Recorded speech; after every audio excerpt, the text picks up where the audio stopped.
William J.Bross was an American politician and publisher originally from the New Jersey, New York, Pennsylvania tri-state area. He was also the 16th Lieutenant Governor of Illinois. He engaged in the lumber trade with his father before attending Williams College. He taught at schools for 10 years, then headed west to Chicago, Illinois. He engaged in book-selling and publishing interests before co-founding the successful Democratic Press paper. Following the organization of the Republican Party in 1854, he became a staunch supporter of its political candidates. His support for Abraham Lincoln helped win him support for a bid as lieutenant governor. In 1865, he accompanied future Vice President of the United States Schuyler Colfax on a trip west to California, later publishing a book about the excursion. Biography.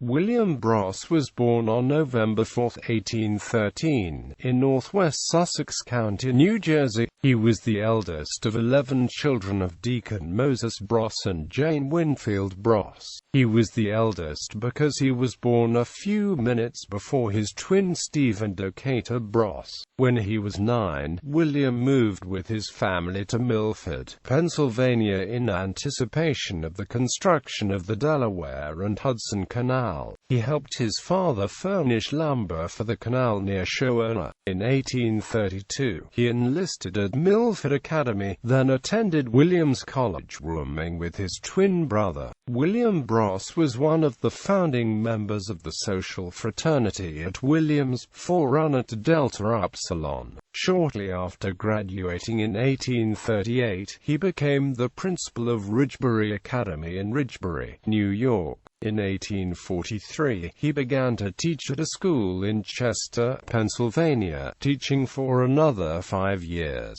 Starting in 1846, Bross took trips west to identify a better place to settle. He decided on the emerging city of Chicago, Illinois, arriving on May 12, 1848. Bross quickly formed a partnership with S.C. Griggs and the Newman and Amp Co. publishing house, opening the book-selling firm of Griggs, Bross and Amp Co. The partnership dissolved 18 months later. In the autumn of 1849, Bross co-published the Prairie Herald, a religious newspaper, with Rev. J.A. Wright. Bross first achieved prosperity in 1852 when he teamed with Chicago postmaster John L. Scripps to start the Democratic Press. The paper espoused Democratic viewpoints, but was generally conservative regarding slavery, notably opposing Stephen A. Douglas's Missouri Compromise.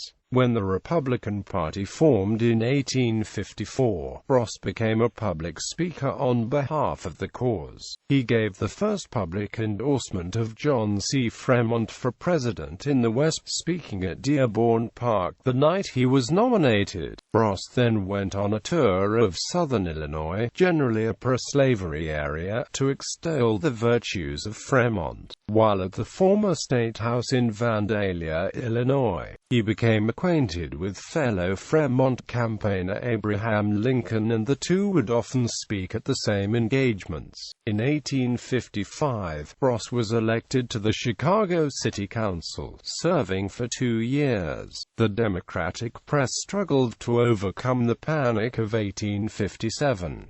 On July 1, 1858, the paper was merged into the Tribune, creating the Press and Tribune. Bross advocated for Abraham Lincoln for president following his nomination. Following the outbreak of the Civil War, Bross helped to raise the 29th Regiment, United States Colored Infantry. It was commanded by his brother, Col. John A. Bross, who was killed during the Siege of Petersburg on July 30, 1864. Bross' support of Lincoln helped him to receive nomination as the Republican candidate for Lieutenant Governor of Illinois under Richard J. Oglesby. He traveled with Speaker of the United States House of Representatives Schuyler Colfax in 1865 to examine the path west to California. He then traveled to Europe with his daughter in 1867. personal life. Bross married Mary Jane Jansen, the daughter of Dr. John T. Jansen, in 1839.